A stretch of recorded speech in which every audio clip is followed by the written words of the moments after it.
Buenos días a todos, les damos la bienvenida a una emisión más de La Llave Maestra. Hoy nuestros especialistas hablarán de el impulso que necesitaba la economía de México.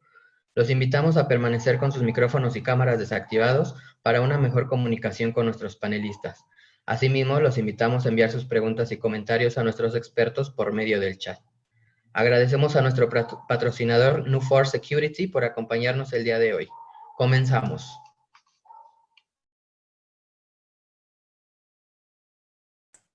Buenos días a todos, es un gusto encontrarnos nuevamente en La Llave Maestra. El día de hoy analizaremos un tema coyuntural para la economía en México. La economía formal contra la informal y el tema del manejo del efectivo. Para comentar sobre estos temas tan relevantes e importantes hoy en día en nuestra economía, tengo el gusto de saludar, como siempre, a invitados expertos en la materia y en esta ocasión recibimos con mucho gusto a David Fernández, especialista internacional y que nos acompaña desde el viejo continente y que ya nos ha estado en otras transmisiones con nosotros. Buenos días, ¿cómo estás, David? Buenos días, pues como siempre un placer por poder estar aquí y charlar un poquito con vosotros. Muchas gracias por la invitación. Muchas gracias, David. A Jorge Martínez. Jorge Martínez, economista. Buenos días, Jorge, bienvenido. Buenos días, muchas gracias por la invitación. Y nuestro último persona invitada a la mesa, y no menos importante, Rolando Talamantes, financiero. Buenos días, ¿cómo estás, Rolando? Muy buenos días a todos, gracias por estar aquí. Gracias. Agradecemos a Eric que nos hizo el favor de poder estar otra vez reunidos aquí para analizar esta mesa. Creo que estos temas son importantes y básicos para entender la economía en México y, claro, tomando la experiencia de otros países, como para lo cual David nos hará su punto de vista del viejo continente. Y en el caso de nuestro país es determinante tomar en cuenta que la recuperación económica de la crisis que traemos o precrisis del 2019 para la recaudación y para la participación del PIB, no como nos ha propuesto en los últimos días nuestro presidente López Obrador, que ahora hay que medir la felicidad nacional bruta, no como tal el PIB. Y creo que es un tema coyuntural desde varias administraciones en nuestro país, el tema de la recaudación, que esto nos lo han observado los socios comerciales, la OECD, analistas internacionales, nacionales y la propia comunidad empresarial en México. Y para lo cual vamos a arrancar viendo el punto de vista de Jorge, que si este gobierno actual, esta administración actual, ¿será capaz de gestionar este cambio en las finanzas del país? Gracias, maestro. Mira, yo creo que ya desde el año pasado hemos estado viendo un cambio por completo, una reestructuración en términos de las finanzas públicas. Desde la concentración para la compra consolidada de compras del gobierno hasta inicios de la construcción del presupuesto para planear un superávit primario, que ahorita evidentemente ya no va a poder ser por las condiciones coyunturales que ya mencionas. La austeridad en términos de adelgazamiento de la burocracia, que dicho sea de paso estaba bastante obesa, y lo que se buscó en un primer momento fue reducir cuerpos o altas esferas de la alta dirección para poder transferir a la operatividad del gobierno los recursos necesarios. Hay una recomposición completa en términos de las finanzas públicas de lo que se venía haciendo en el pasado. Y de hecho lo venimos viendo todavía hoy en día cuando nuestro gobierno no está pugnando por incrementar los niveles de endeudamiento, sino más bien trabajar con los recursos propios que tengamos a nuestra disposición para poder paliar la crisis financiera la crisis económica que se podría transferir en una crisis financiera. Ahora, hay que decir también, como ayer señaló el secretario de Hacienda, que tal vez no se ha comunicado correctamente las medidas y el nivel que están teniendo. Está hablando ayer el secretario de Hacienda en una entrevista de alrededor de 1.5% del Producto Interno Bruto en términos de lo que se está gastando para poder paliar la adversidad. Desde mi punto de vista hay una reestructura positiva y que además se está visualizando en términos de política pública y hay que ver si es efectiva o no, pero de que hay un cambio y hay una reestructura, la hay, y me parece positivo en esos términos. Muchas gracias, Jorge. Rolando, ¿tú crees que esta administración sea este giro que nos dé donde la economía informal se convierte en formal, avancemos en el tema de la disminución del flujo de efectivo? Es muy probable que poco a poco la gente vaya migrando a estrategias más digitales, ¿no? Lo hemos visto que se han tratado de implementar ya los intercambios económicos precisamente por medio de aplicaciones, lo que implica precisamente que la gente que está trabajando, que recibe una nómina, que obviamente se le paga por medio de medios electrónicos, pues ya el flujo efectivo tal vez lo ha disminuido. En comparación con la economía informal, recordando que tenemos más de un 50% de economía informal en México, y pues todo eso se mueve a través de flujo en efectivo, precisamente porque el efecto es pues la baja contribución que se tiene en el aspecto fiscal. Entonces, al momento de pasar a las personas a un esquema, va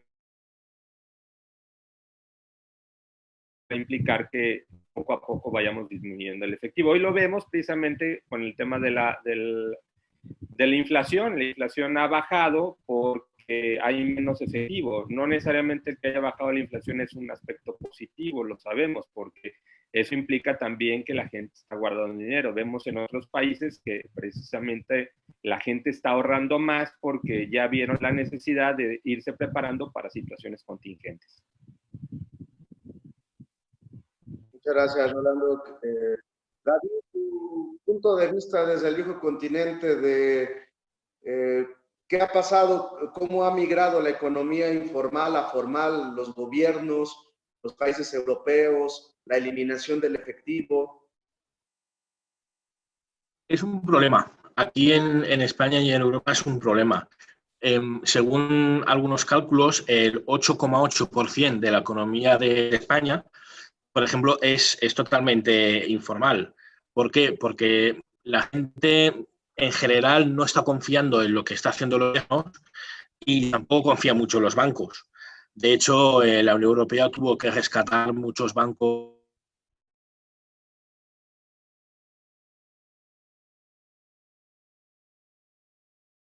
Es un 1,3% la economía informal, con lo que eso significa que un 11% del Producto Interior Bruto de toda Europa no se declara por miedo quizás a que nos caigan impuestos por todos lados, como está pasando en estos momentos, o porque las personas no confían en el sistema financiero, que también es malo.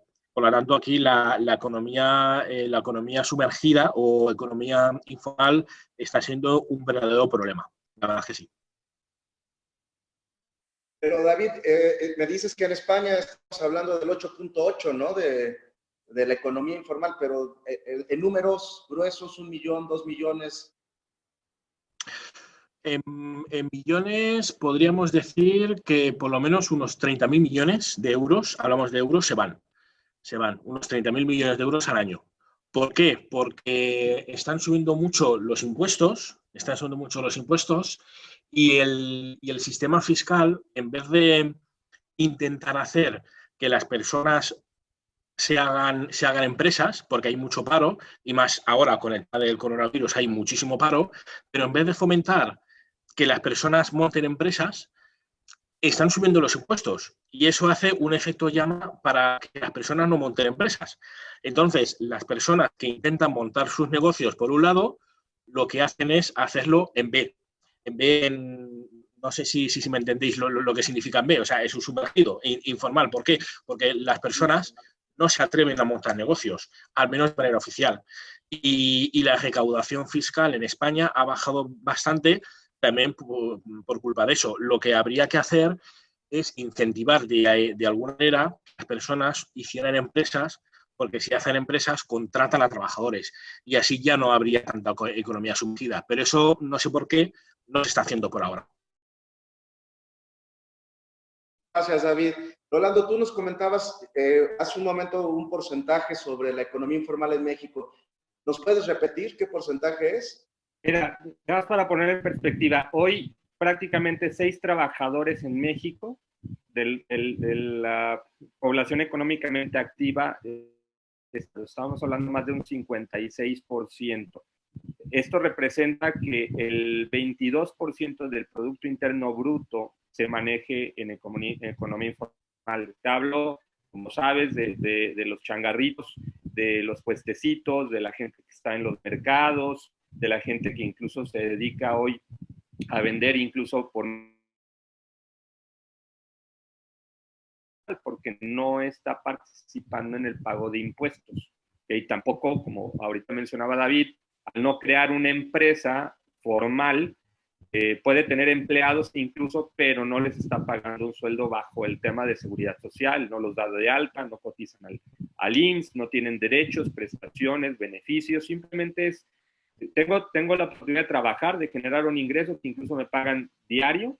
Bueno, esa es economía informal y es un tema importante que hay que solucionar pronto porque pues, finalmente también eso va a repercutir próximamente cuando empiece la gente a envejecer, porque no va a tener un derecho para lograr una pensión. Estamos igual entonces que el viejo continente, no es diferente la situación que vivimos, ¿no, Rolando? Pues en porcentaje estamos muy altos, digo, David hablaba de un 8%, nosotros en España nosotros tenemos un 56%, o sea, tenemos una déficit en cuanto a la economía formal versus la informal muy alto. Gracias, Rolando. Jorge, tú que nos hablabas de datos muy duros del presupuesto, de la economía en general, esta aplicación que comenzó el año pasado llamada del CODI, ¿crees que sea la solución para que todo el dinero que está circulando en efectivo por fin sea bancarizado y fiscalizable? No necesariamente, pero antes de abordar ese punto, me gustaría comentar que el tema de la informalidad es un tema propio de todas las economías del mundo. Los datos de la Organización Internacional del Trabajo nos de la población a nivel mundial se gana la vida en la economía informal.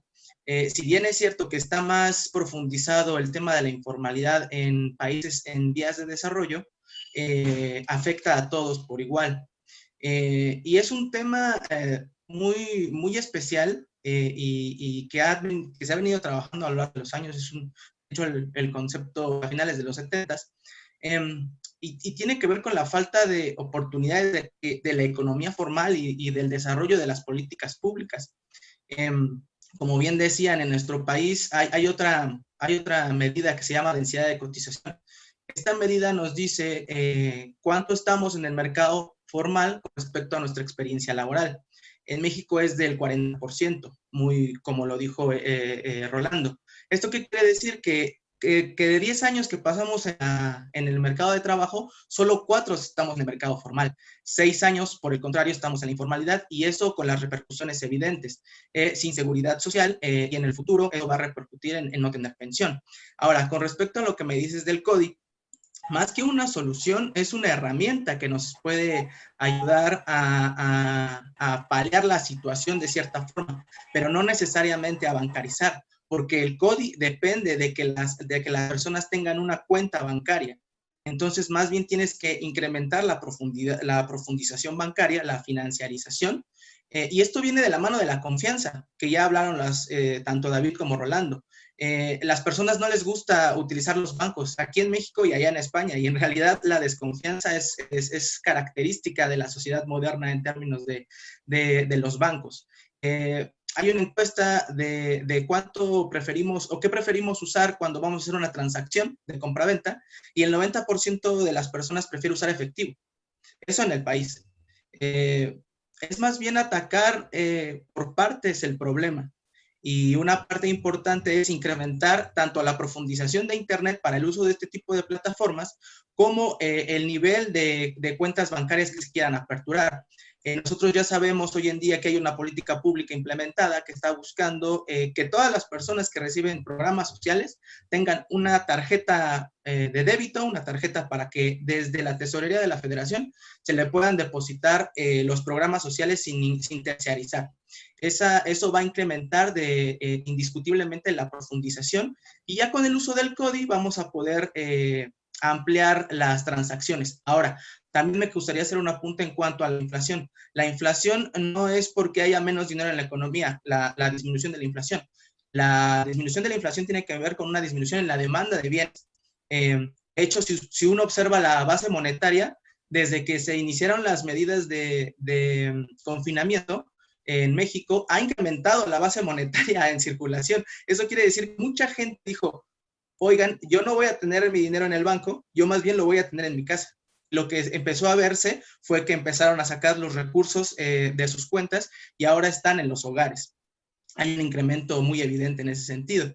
El CODI puede servir, pero es solo una herramienta más a disposición para incrementar las ventajas de intercambios electrónicos.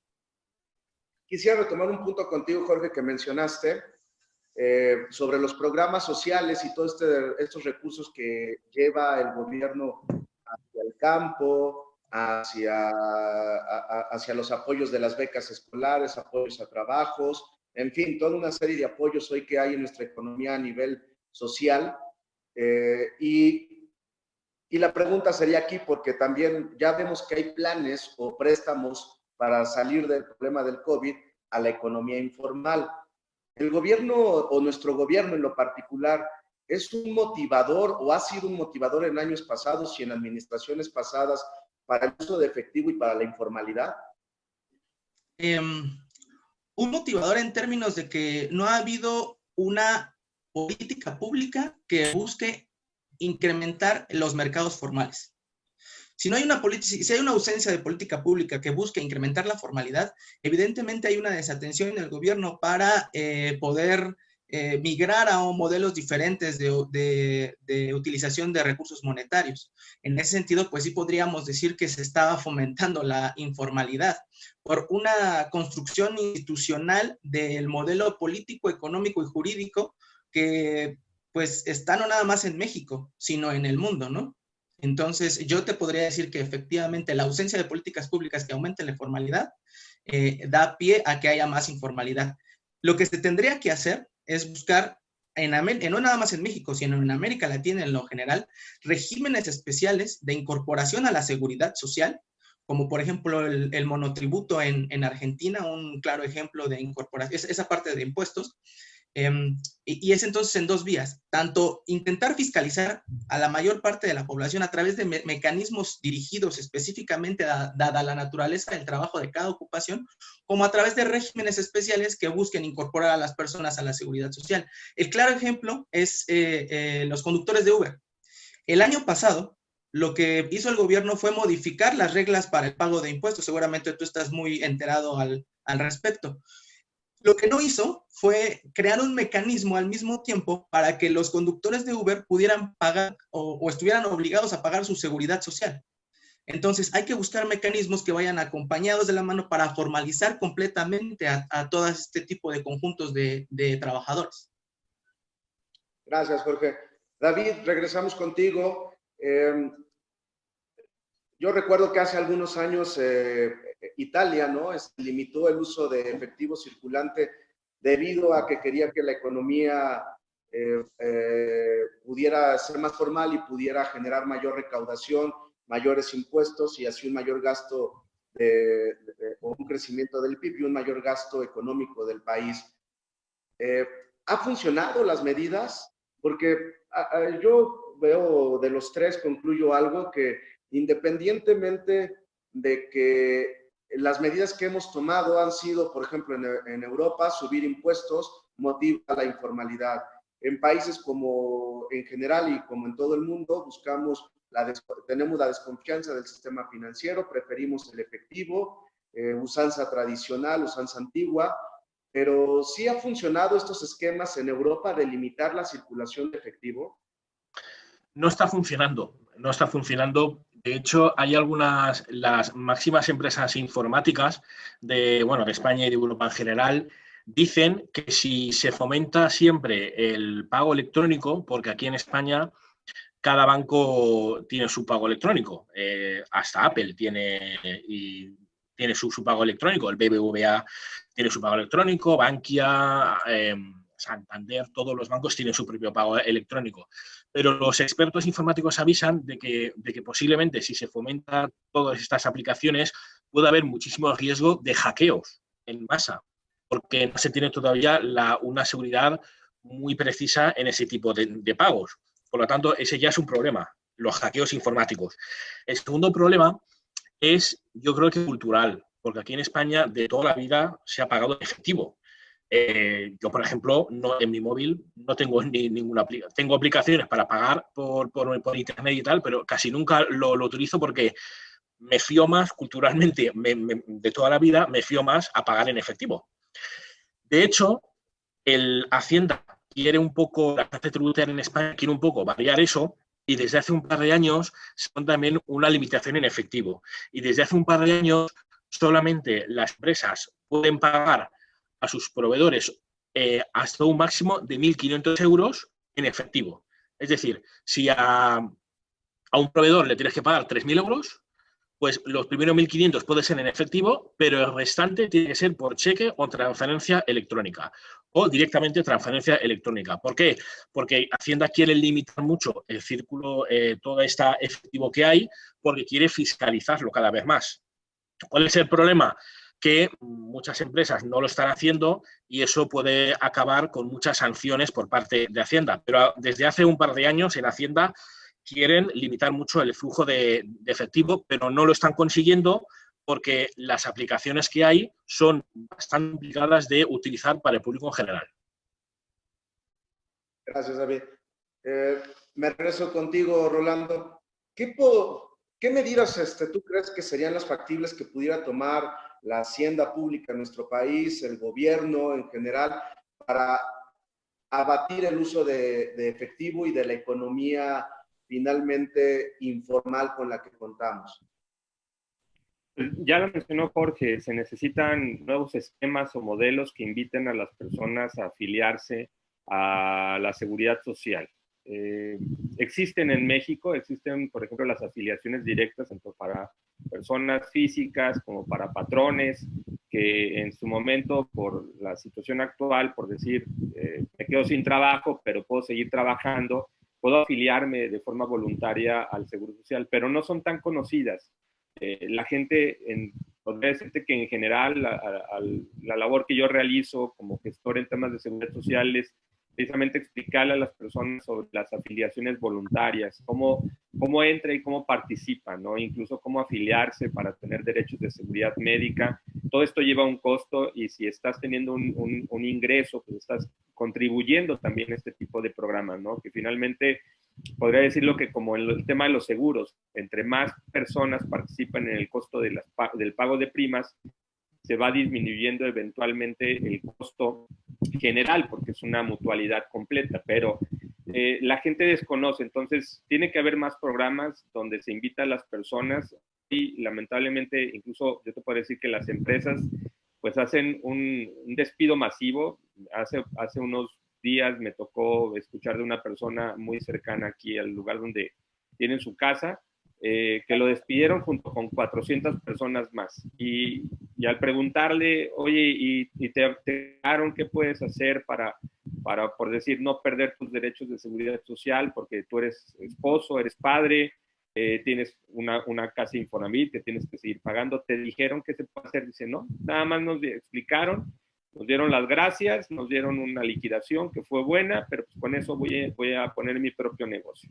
Entonces, ahí es donde entramos en el tema de que también las empresas deben de tener esquemas y programas de información y hasta capacitación para que se logre involucrar a las personas en el mercado formal. Porque, repito, la situación ahorita, ya llegamos al punto en el que ya hay cerca de 500,000, ya lo dijo incluso el presidente medio millón de personas que se quedaron sin trabajo en lo que va de este año. Entonces, sí hablamos de que muchas personas van a caer en la informalidad. ¿Por qué? Necesitan el ingreso para mantener a su familia, necesitan el flujo económico, pero no saben que pueden continuar. Ahorita también me llamó la atención lo que precisamente mencionó Jorge, y es cierto, el tema de la densidad de cotización va a impactarles el día de mañana cuando se den cuenta de que no están cumpliendo con los requisitos mínimos de semanas de cotización para lograr una pensión. Es que yo creo que finalmente trabajamos un poco al revés, Rolando, porque yo, como ahorita lo expresaste, yo pensaría que a la hora que nosotros tenemos mayores empleo de manera formal y los empresarios o los emprendedores buscan estar ajustados a la formalidad, tenderíamos a la lógica de que los impuestos fueran a la baja. Sin embargo, vemos que las políticas no es ir a la baja, sino es apretar un poco más. En cuanto a la densidad de cotización, como hablan, y al tema de las AFORES, creo que va a ser un problema que ya nos estamos enfrentando porque las AFORES por primera vez van a comenzar a pagar del dinero ahorrado de aquí para adelante para ver si el esquema funciona. ¿Sería este momento coyuntural, el tema de la pandemia, al regreso a la nueva normalidad como la que se ha mencionado, para ajustar estos cambios y darle por fin ese impulso a la economía de México de la formalidad? Yo en lo particular creo que sí es un momento de que muchas organizaciones, tanto el gobierno como las empresas, tengan otro tipo de sinergia donde precisamente cambien sus esquemas de afiliación. Me llama mucho la atención lo que dice Jorge como especialista en la parte económica. Entiendo que él la domina, y ese tipo de aspectos donde desde fuera podamos estar aportando para que haya un cambio en cuanto a la mentalidad tanto empresarial como gubernamental, para lograr que siga existiendo el flujo económico. Finalmente, ya lo mencionó Jorge, existe por el tema de que la gente sigue recibiendo dinero, sigue existiendo ese movimiento de intercambio, pero seguimos considerando de que no hay los instrumentos adecuados para invitar a la gente a lograr una mejora en cuanto a las aportaciones, sobre todo en la parte fiscal. O sea, no hay un esquema de cambio. El ejemplo también que puso de Uber me queda muy claro. O sea, se busca que las empresas extranjeras, como ahora va a pasar con Netflix, con Spotify, Uber, las aplicaciones de transportación, las aplicaciones tal cual, pues tienen que pagar impuestos, ¿no? Pero, ¿y los empleados?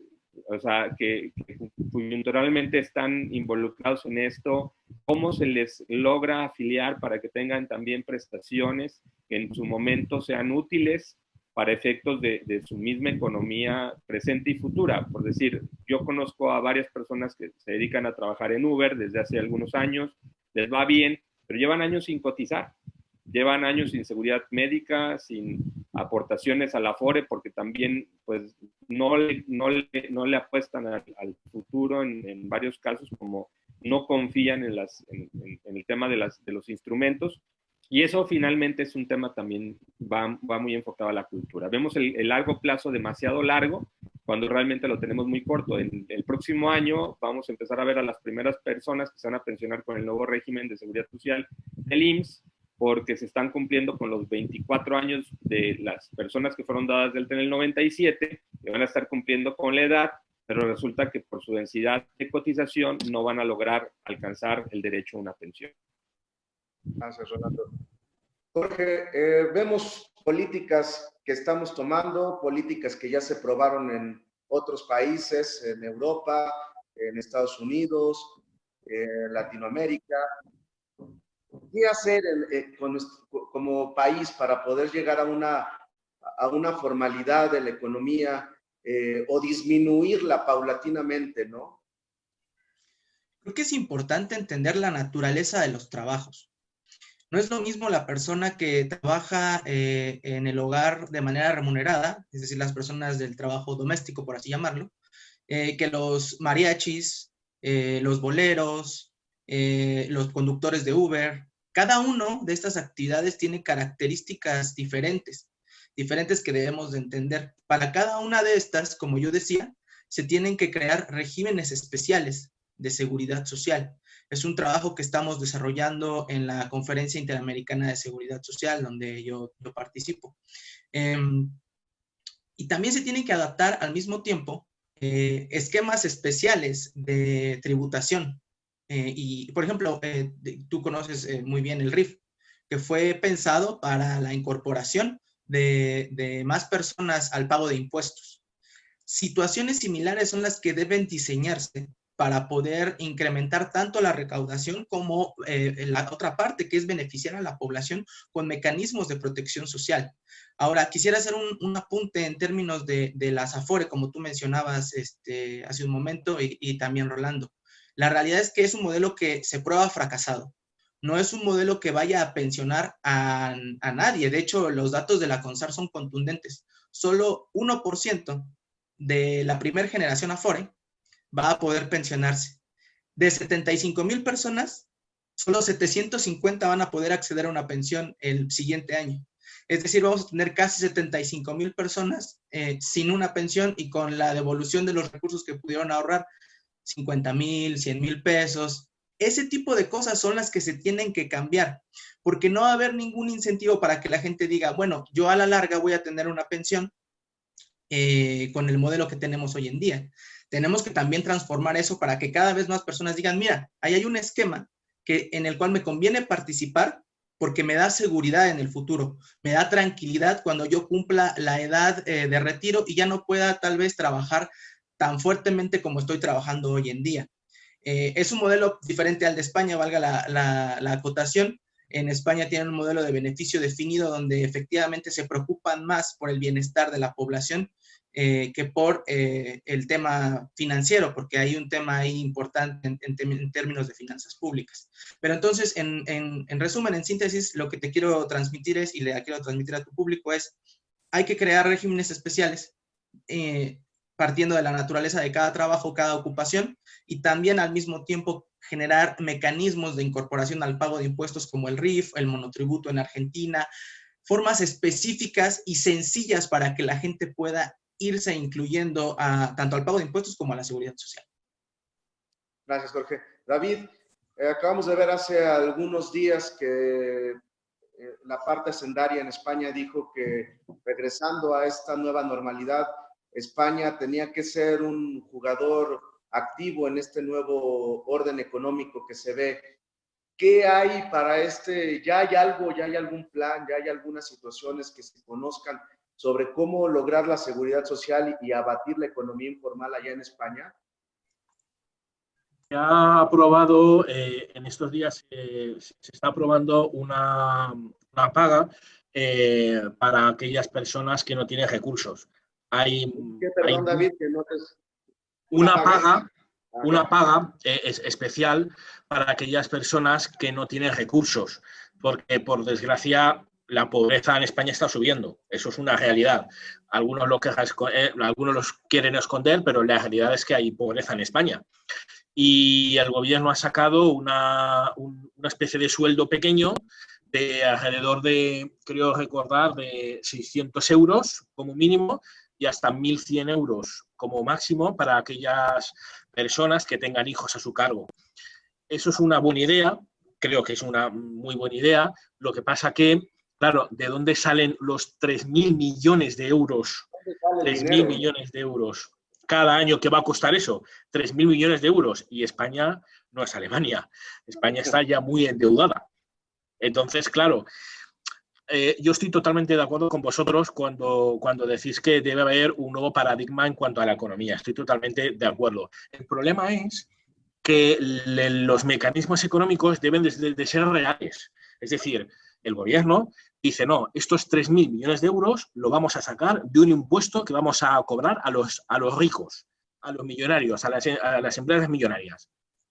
Pero claro, la realidad es, si yo soy una empresa millonaria, como me empiezan a hinchar impuestos, traslado mi empresa a Irlanda, por ejemplo, claro, que es casi un paraíso fiscal. Entonces, no solo no hemos ganado dinero de esa empresa rica que está ahora en el paraíso fiscal, sino que encima hemos perdido más poder adquisitivo. Por lo tanto, la medida esta que han sacado a mí me parece genial y justa, además, pero ¿de dónde va a salir ese dinero?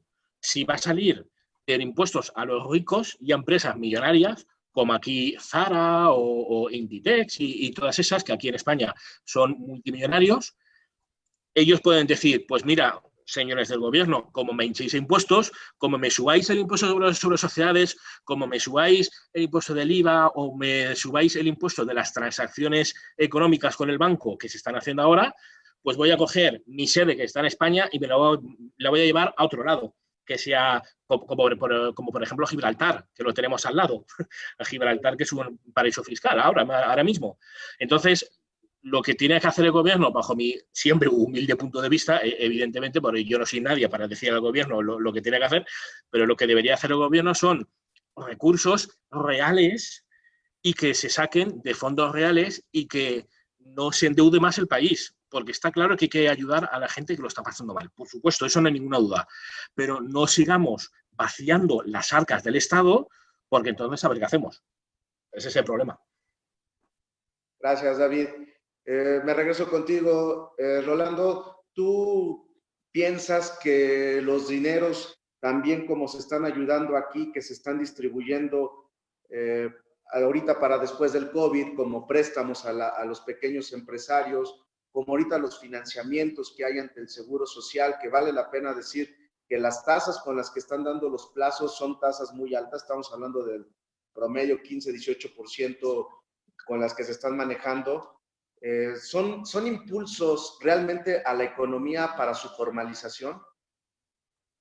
Pues mira, realmente no es una formalización tal cual. O sea, incluso hoy en la mañana veía una noticia aquí en Monterrey donde taxistas y meseros salieron a marchar incluso sin respetar la famosa sana distancia. Pues por la necesidad, sus negocios sus ingresos, han ido mermando, ¿no? Están buscando precisamente que se cumpla el tema de los créditos a la palabra que el presidente mencionó, donde se les va a prestar una cantidad que les va a ayudar a solventar sus gastos, ¿no? Repito, respecto al tema de la formalidad contra las personas, como ahorita mencionaba Jorge, tantos empleos que hoy vemos en el día a día, o veíamos en el día a día, que a veces no les prestamos la suficiente atención que hoy necesitamos, como es un peluquero, y lo digo por experiencia ahorita. Tengo semanas sin irme a cortar el cabello, no se diga el sastre, el bolero, o sea, gente que vive realmente al día y que hoy necesita ese ingreso. Pues muy difícilmente, si hoy les dan dinero, se van a afiliar a la formalidad. O sea, repito, sí tiene que buscar el gobierno esquemas donde invite, donde vuelva atractivo esto. Ahorita mencionaba también Jorge el tema del RIF. Es cierto, mucha gente se afilió al RIF, que empezó a manejar flujos en efectivo, y con el tema de... Pero lo hicieron, yo digo, lo hablo a nivel personal, de la gente que conozco que se afilió al RIF porque empezó a cobrar en vía transferencia, que lo primero que le dijeron es que aguas, porque si no el SAT te va a andar buscando. Cuando sabemos que realmente el objetivo de estar tributando es una obligación que tenemos, es una responsabilidad, pero lo hicieron más por ese fin. Bueno, el RIF aún así les funcionó a muchos para ir bajándole al tema de los impuestos que tienen que participar por los esquemas que el RIF mismo ofrece, pero eso es lo que debería de buscar precisamente el gobierno, las organizaciones en general. Si incluso vas a tener a gente eventual que tengan esquemas de seguridad social que permitan que se pague el tema de los impuestos, que se acumulen derechos, que son bien importantes, para eventualmente, como también ya mencionó David, de una nota que salió hace algunas semanas, donde se habla que el próximo año el 1% solamente de la población, el nuevo régimen de pensiones, va a tener los requisitos para poder lograr el tener un ingreso. Y si hablamos del ingreso que va a tener, pues va a ser del 30% en el mejor de los casos de su último salario. Entonces, viene una situación compleja en general, pero tiene que mejorarse precisamente el tema de la formalidad por otros esquemas, más que el tema de préstamos. Los préstamos son ideales para solventar, como dicen en este momento, el flujo, el operativo, el que si yo tengo una persona que me asiste, yo poderle seguir pagando o para pagar un proveedor o una renta, mientras se recupera esta normalidad, que sabemos que ya es una nueva normalidad, pero finalmente debe de cambiar el esquema de invitación, de volver atractivo para que las personas de forma voluntaria se afilien al Seguro Social o se afilien a los esquemas de seguridad social que permitan que vayan cumpliendo y que vayamos aguantando entre más personas pues las cargas de necesidad social que se vienen en el futuro. Gracias, Rolando. Jorge, yo creo que, como tú bien lo indicabas hace un rato, el tema de la parte del consumo va a cambiar y la inflación por eso está a la baja, la gente ha tomado dinero en efectivo para poder hacer estos días de vida. ¿Crees que ahora que regresemos a la cotidianidad o normalidad que vamos a tener, sea un buen momento aprovechable como para que la gente esté buscando tener un comprobante, tener situaciones ya reales y que esté en conciencia de que el sistema de salud, que estemos en conciencia que los sistemas de ayuda que tenemos como mecanismos de apoyo por el gobierno nos lleve a tener un cambio de conciencia también en la aplicación o en la aportación hacia los impuestos y seguridad social? Mira, me gustaría decirte que sí, pero la nueva normalidad, como ya se está llamando, es totalmente incierta. Hace poco vimos imágenes donde apenas se abrían las tiendas Zara en Francia y había colas para entrar, comprar y demás. Bienes que desde mi punto de vista no son de primera necesidad. Tal vez las personas que aumentaron un poco la talla, pues sí, ¿no? Necesitan cambiar de guardarropa, pero me gustaría decirte que sí. Me gustaría pensar que las personas van a encontrar una contraparte que las beneficie en la seguridad social, en el pago de la seguridad social. El problema es que muchas veces no entendemos los beneficios de la seguridad social. La seguridad social es maternidad, la seguridad social son guarderías, la seguridad social son protección contra riesgos de trabajo, la seguridad social deberían ser también pensiones. Es una gama de instrumentos y mecanismos que se estableció desde el siglo XIX, que se empezaron a construir desde el siglo XIX para proteger a la población en general. Desafortunadamente, nuestro sistema de seguridad social en América Latina se basó en el trabajo formal, no en el trabajo en general. Entonces nosotros adoptamos un mecanismo de seguridad social que nos beneficiaba solo si estábamos en la formalidad, ¿no? La gente normalmente ve el mayor beneficio en la parte de salud, en esa prestación, y dice, bueno, si tengo algún problema, pues puedo mandar a mi esposa o a mis hijos al IMSS y a ser atendidos.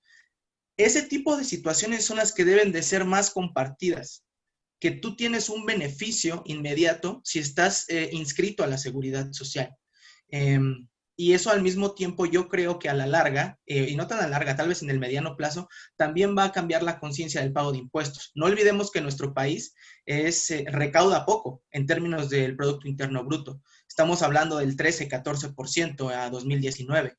Comparado con otros países de Centroamérica, que son 17 y 18%. No nos vayamos tan lejos en España, que debe ser 35% más o menos. Nuestro país, y no en eso no quiero decir que estemos muy mal, porque nosotros tuvimos la parte de los ingresos petroleros como una parte de un colchón. El problema de los ingresos petroleros, pues lo acabamos de ver, ¿no? Si se cae el precio del petróleo, pues entonces estamos en un problema. Afortunadamente teníamos la cobertura. Y la seguimos teniendo. Pero nosotros sí debemos de avanzar a una progresividad en términos del cobro de impuestos. Ojo, tal vez no sea hoy, y de hecho no está siendo hoy en México como política pública. El presidente es muy vocal al respecto. Él dice, yo no voy a incrementar los impuestos, mi gobierno no va a incrementar los impuestos, yo estoy haciendo la reingeniería en el gobierno necesaria para con mis capacidades lograr salir adelante. Y eso es positivo en muchos sentidos, aunque también desde mi punto de vista personal, yo estoy creyendo que está haciendo como un halo de legitimidad a su alrededor en términos de estoy usando también el presupuesto, que tal vez al final del sexenio sí se venga una reforma fiscal necesaria, tanto para mejorar el cobro de impuestos, y también habría que hablar ahí de la condonación, que fue una cosa que se canceló en este gobierno, la condonación de impuestos que beneficiaba principalmente a empresas grandotas. Tal vez afectó a algunas chicas, pero pues la gran mayoría eran empresas grandotas. Se está viendo una reconfiguración en ese sentido de política pública. Yo te diría que no puedo asegurarte que vayamos a cambiar saliendo de este proceso de confinamiento, pero sí hay mecanismos disponibles que nos pueden mejorar la vida en caso de que vuelva a pasar, que seguramente va a pasar. Y la seguridad social es uno de esos mecanismos que ya tenemos establecidos, que hay que incrementar, que hay que mejorar, que hay que vocalizar para que la gente se vea protegida en términos sociales. Y es por el bien de todos. Jorge, aprovechando que te tenemos ahorita en pantalla, te doy las gracias por tu participación, muy enriquecedor tus comentarios. ¿Algo con lo que te quieras despedir? Pues mira, la economía formal y la economía informal y la economía informal son un tema discutido ya por varias décadas en términos económicos, sociológicos, antropológicos, y que sin duda afecta a la mayoría de la población de países emergentes, por así llamarlos, o en vías de desarrollo. Debemos encontrar mecanismos para incorporar para entender la naturaleza de los trabajos e incorporar a la mayor cantidad de población, tanto a la seguridad social como al pago de impuestos, porque no olvidemos que el pago de impuestos genera el presupuesto de egresos de la federación, y del presupuesto de egresos de la federación nos beneficiamos todos. Ahora también no me gustaría irme sin recordarles que todas las personas pagamos impuestos, aunque seamos informales, porque consumimos. Y el IVA es un impuesto, y el IVA es un impuesto que se va al presupuesto de egresos de la federación.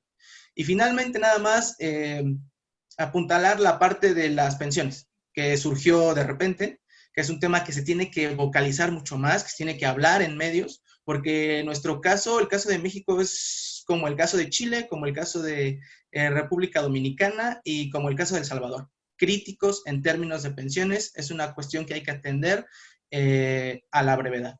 Muchas gracias por la invitación, muchas gracias David, muchas gracias Rolando y a tu equipo. Muchas gracias. Gracias, Jorge. Y apuntando a lo que dijo Jorge, en las próximas semanas tenemos un programa exclusivo sobre el manejo de las Afores, o lo que va a pasar con las Afores. Aprovechando tu participación, Jorge, respecto a este tema. Me invitas, con mucho gusto. Claro que sí, estás invitado, Rolando. Rolando, me despido de ti, no sin antes escucharte si tienes algún comentario más que agregarnos. Pues agradecer nuevamente por la invitación a mis colegas Jorge y David. Un saludo hasta España. Esperemos que pronto precisamente podamos regresar a ciertas actividades que hoy marcan la pauta y que necesitamos llevar a cabo. Hay que solidarizarnos con todos, porque finalmente hoy el conocimiento que podamos tener y podemos transmitir en programas como esto puede servir para que otras personas vayan llevando también un rumbo económico diferente en su vida, ¿no? Hoy lo vemos que pues, la situación está siendo un poco complicada, pero finalmente también vamos a ver la luz al final del túnel. Yo lo único es que sí tenemos que trabajar mucho en la parte formativa, lo dijo Jorge, como la parte vocal, que se transmita más ese tipo de información. A mí me gustaría mucho ver en las conferencias del presidente que se hable más de ese tema de seguridad social.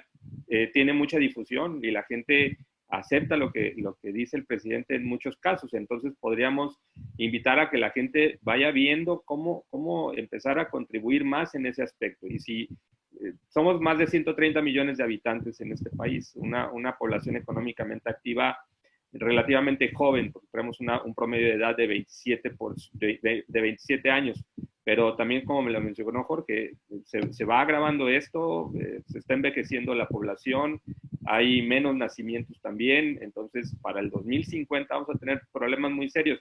Y no nos vayamos tan lejos, repito, el próximo año ya vamos a tener problemas en el tema de seguridad social. Así que también acepto que me invites al siguiente programa, me encantaría participar y si no, al menos estar escuchando a expertos que realmente hoy tenemos que ver esa parte de nuestro futuro como algo que ya ni siquiera es tan a lejano plazo, ¿no? Entonces agradezco mucho, espero verlos muy pronto. Gracias, Rolando. Gracias por tu participación.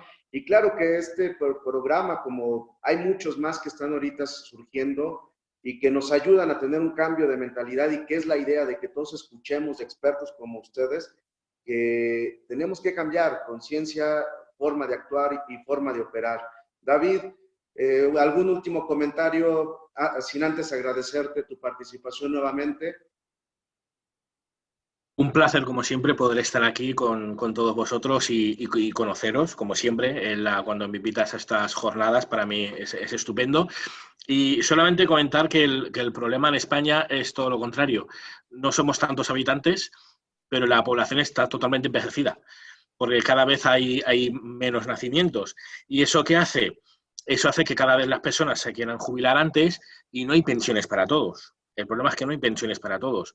Y el problema añadido es que para intentar suplir eso que no hay pensiones para todos, están subiendo los impuestos. Precisamente acabo de ver ahora cómo la OCDE dice que España ahora, por primera vez en toda su historia, ha subido la presión fiscal, ha subido 3 veces, 3 puntos por encima de la media de los principales países desarrollados económicamente.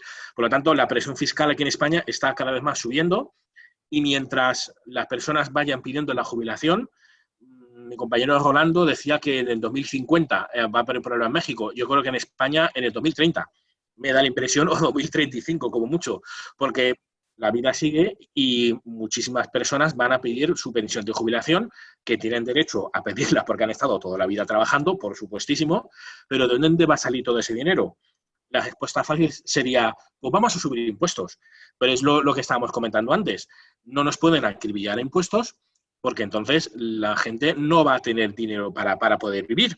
Por lo tanto, se fomentará aún más lo que es la economía informal y eso es lo que se supone que hay que evitar. Así que con estas palabras agradezco a todos vosotros que me hayáis invitado y como siempre un placer de haberos conocido. Muchas gracias. Muchas gracias, David. Pues ahí tienen, amigos, que nos están sintonizando, 3 expertos en la materia que nos dieron su punto de vista sobre la economía informal, formal, sobre el manejo de efectivo. Agradecemos a quienes nos están haciendo algunas preguntas que contestaremos en las redes sociales. A René Solórzano, Jorge Páez, Lali Herrera, Marilena Olivo, Claudia Trujeque y Jorge de Jesús. Los esperamos la próxima semana con una nueva mesa de trabajo que estaremos anunciándoles en las redes. Acompáñenos nuevamente, Jorge, Rolando, David. Un placer tenerlos hoy sentados aquí con nosotros desde la distancia. Esperemos que pronto nos podamos reunir en un foro para platicar y estrecharnos la mano después de esta contingencia. Muchas gracias a todos y nos sintonizamos la próxima semana. Agradecemos a todos su atención y su participación. No olviden visitar nuestra página web y nuestras redes sociales para permanecer informados sobre nuestras próximas emisiones y repeticiones de la llave maestra. Agradecemos nuevamente a nuestro patrocinador NuForce Security por acompañarnos el día de hoy. Hasta la próxima.